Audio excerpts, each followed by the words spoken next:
Ngayon, sad-sad na ang rating mo. Minus na eh. Ay, ano dapat mong gawin? Aba, ay di magpakulong ka.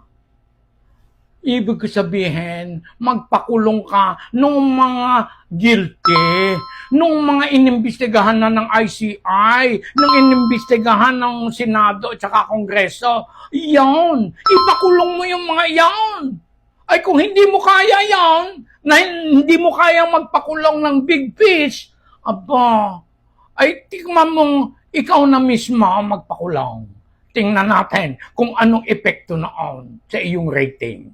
Ay naku, yun naman kasamahan ko diyan na si Ombudsman, dating kasamahan ko diyan sa Kongreso, abay, tamimingay ang walang sinasabi.